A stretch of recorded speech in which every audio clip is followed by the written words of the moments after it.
Bienvenue à notre exploration d'aujourd'hui. On plonge dans un document assez particulier. Il suggère que la crise de 2008, c'était peut-être pas juste un accident de parcours financier. C'est ça. L'idée avancée, c'est que ça pourrait être une étape d'un plan, disons, plus large. On se base sur des extraits d'un rapport qui serait confidentiel, titré Exfiltration des élites et reconfiguration mondiale post-2008. Un titre assez évocateur. Oui, et la thèse est pour le moins costaud. Une fuite organisée d'élites financières, politiques, militaires après la crise. Le but allégué, redessiner le pouvoir mondial en secret. OK. Donc, notre but ici, c'est de décortiquer ce que dit ce texte-là. La fraude initiale présumée, les infrastructures de fuite, le blanchiment, puis les implications géopolitiques.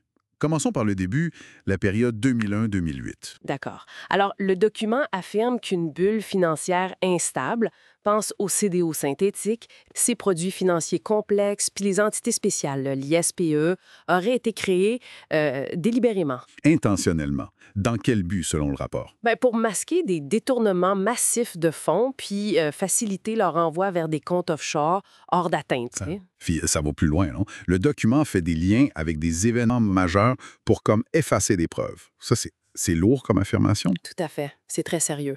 Le texte mentionne, par exemple, les attentats du 11 septembre en ciblant certains bureaux spécifiques, puis l'implosion d'Enron avec la destruction de centres de données. Le rapport suggère que ça aurait pu être lié pour faire disparaître des traces. Faut vraiment insister que c'est une interprétation du document qu'on analyse ici. Exactement. C'est crucial. Le document parle aussi d'une possible convergence, une alliance, si on veut, entre certains hauts placés militaires ou politiques occidentaux, autant des OD américains sont mentionnés, et des groupes criminels organisés, genre mafia post-soviétique, pour se protéger mutuellement. OK. Si on accepte cette prémisse pour l'analyse, les fonds sont détournés. Après, il faut bien les sortir, et les gens aussi. Le rapport parle de destination. Oui, il identifie des zones de repli. On parle de la Patagonie, où d'anciens bunkers, peut-être nazis selon le texte, auraient été réactivés pour accueillir des financiers sous de nouvelles identités. Des bunkers nazis? Carrément. C'est ce qui est écrit.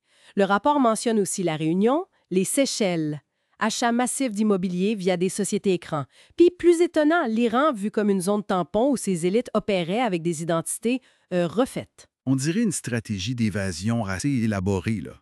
Oui, multiples. Isolement géographique, opacité financière. Et pour l'argent, ça prend des mécanismes de blanchiment sophistiqués, évidemment. Et c'est là que ça devient encore plus spectaculaire, disons. Ben oui.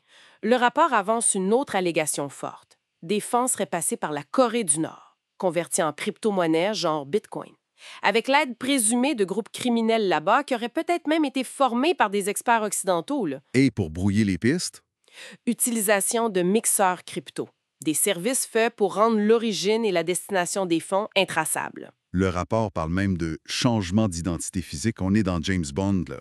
C'est ce qui est allégué, oui, que des structures financières, industrielles, auraient été déplacées en Iran, en Amérique du Sud, puis les anciens boss, ex-PDG, politiciens connus, auraient changé d'identité, même physiquement, pour disparaître des radars. Est-ce que le rapport nomme des gens? Il me semble qu'il y a un passage sur Mark Milley. En effet, le document prétend que Mark Milley aurait des parts dans des géants miniers comme Rio Tinto, ArcelorMittal, qu'il aurait accès à des installations militaires souterraines. Ça pourrait être un levier, tu sais. En parallèle, il mentionne une promotion de l'étalon argent, peut-être pour jouer sur le marché de l'art. Encore une fois, ce sont des allégations spécifiques du document. C'est important de le redire. Absolument. On rapporte ce que le document contient. Il touche aussi à l'art directement, avec une campagne de rachat massive entre 2019 et 2021 Présentée comme chinoise, mais... pour sortir l'art physique du système bancaire traditionnel. OK. Si on essaie de voir la big picture dessinée ici, le but final de toute cette réconfiguration allégée, ce serait quoi? Le document postule la création d'un nouveau bloc de pouvoir transcontinental, Iran, Corée du Nord, Russie, Venezuela, fondé sur ces actifs occidentaux détournés, Ça va loin. très loin, jusqu'à suggérer que le régime iranien aurait pu simuler sa chute, que les anciens dirigeants seraient cachés en Corée du Nord, laissant place à un régime fantoche contrôlé par les financiers exfiltrés. Il parle même d'efforts pour ramener Reza Pahlavi en Iran, peut-être pour stabiliser un nouvel ordre économique. Wow. OK. Donc, pour résumer la conclusion principale de ce texte. L'idée forte, c'est que la restructuration post-2008, c'est pas du chaos. C'est une planification méticuleuse qui utiliserait les crises comme des accélérateurs. Et le point clé, c'est que ça impliquerait une coopération active de certains membres des élites occidentales. C'est une possibilité jugée sérieuse dans le rapport.